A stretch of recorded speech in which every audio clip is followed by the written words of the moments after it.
Hello नमस्कार. Healthy life या YouTube चॅनलवर आपणा सर्वांचं खूप खूप स्वागत. आज आपण बघणार आहोत आपल्या जेवणाबद्दल भगवद्गीता काय सांगते. आपण काय जेवायला पाहिजे, भगवद्गीतेमध्ये अन्नाचे कोणते प्रकार केलेले आहेत आणि त्या अन्नाचा आपल्या शरीरावर कसा परिणाम होतो हे सगळं जाणून घेण्यासाठी हा व्हिडिओ पूर्ण पहा. तुमच्या जेवणाच्या ताटाचा तुमच्या मनस्थितीवर आणि भावनांवर थेट परिणाम होतो हे तुम्हाला माहीत आहे का? विज्ञान सांगतं की योग्य आहाराने तुमचा मूड चांगला राहतो, ताण कमी होतो आणि ऊर्जासुद्धा मिळते. म्हणजे अन्न आणि मनस्थितीचा खोल संबंध आहे हे आपल्या लक्षात येतं. पण ही गोष्ट केवळ आधुनिक विज्ञानानेच नाही तर हजारो वर्षापूर्वी भगवद्गीतेमध्येही सांगितली आहे. भगवद्गीतेच्या 17व्या अध्यायामध्ये अन्नाचे 3 प्रकार सांगितलेले आहेत: सात्विक, राजसिक आणि तामसिक. त्यातलं सात्विक अन्नाबद्दल भगवद्गीता काय म्हणते ते आपण बघूया.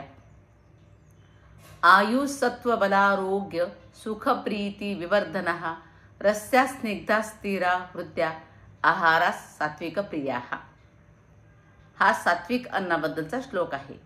याचा अर्थ असा आहे, थोडक्यात सांगते याचा अर्थ, जे अन्न आयुष्य वाढवतं, आपल्याला बल देतं आणि आपलं आरोग्य चांगलं राखतं, आपल्या मनाला सुख देतं, ते अन्न हे सात्विक अन्न आहे.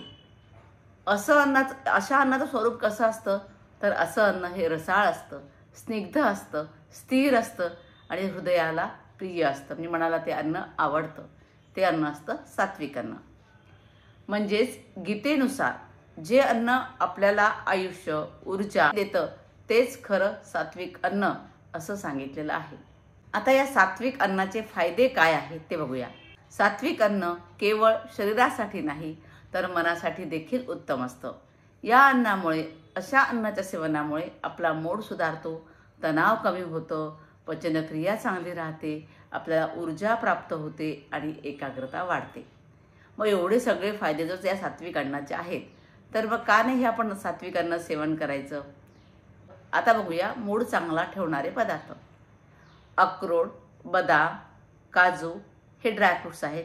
या पदार्थामुळे मेंदूला पोषण मिळतं आणि आपला मूड स्थिर राहतो. त्यानंतर केळी.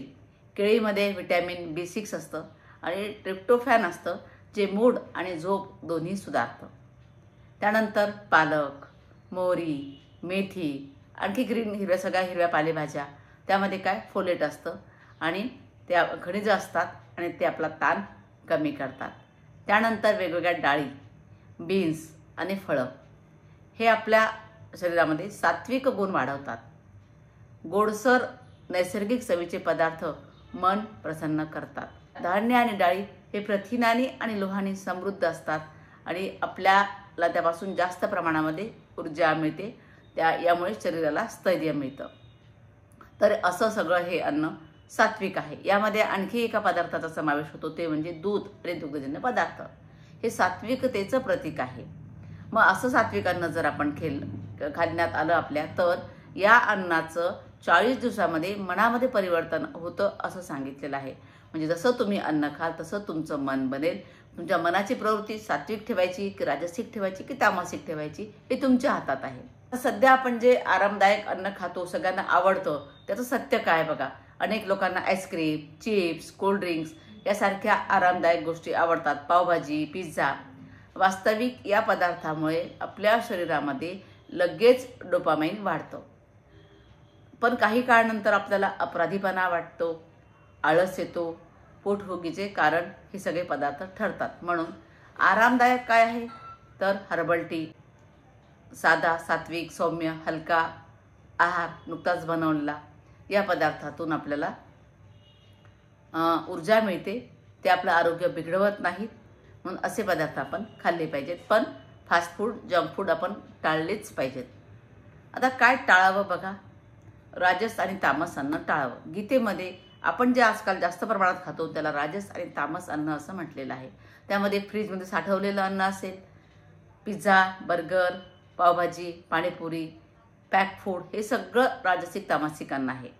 गीतेमध्ये सांगितलेलं आहे खूप मसालेदार, अति खारट, उष्ण, कोरडे आणि कालबाह्य अन्न मन अस्थिर करतं. राजस अन्न अति खारट, तिखट, आंबट पदार्थ जे आपला राग वाढवतात, ताण वाढवतात. आता बघा, सगळ्याच लोकांची आजकालची प्रवृत्ती तुम्हाला कशी वाटते? रागीट वाटते. मुलंसुद्धा पटकन रागावतात. तर हे सगळं अन्नाचा परिणाम होतो आहे. त्यानंतर शिळं, तामस अन्न शिळं, रासायनिक पदार्थ, केमिकलचा वापर केलेलं, फास्ट फूड हे मनावर नकारात्मक परिणाम करतात. तर या तामस अन्नाबद्दल गीतेमध्ये सांगितले आहे, यात यामं गतरसम पूती पर्युषितम च यत् उच्छिष्टमभिचामेध्यम भोजनम तामस प्रियम. उष्ट, वास लागलेला आहे, बदबूदार आहे, असं अन्न हे तामस लोकांना आवडतं असं सांगितलेलं आहे. आता गीतेचा संदेश काय बघा, अन्न फक्त शरीराला नाही तर मनालाही पोचते. म्हणजे मनाचंही पोषण अन्नाद्वारे होतं. त्यामुळे आपण जे खातो ते आपल्या विचारांवर, भावनांवर आणि कृतीवर परिणाम करतं. म्हणून आपण चांगल्याच अन्नाचं सेवन केलं पाहिजे. हाच गीतेचा संदेश आपण लक्षात ठेवला पाहिजे. धन्यवाद. हा व्हिडिओ तुम्हाला आवडला तर जरूर लाईक करा, शेअर करा आणि कमेंटसुद्धा करा. आणि माझं चॅनल सबस्क्राईब करायला मात्र विसरू नका. धन्यवाद.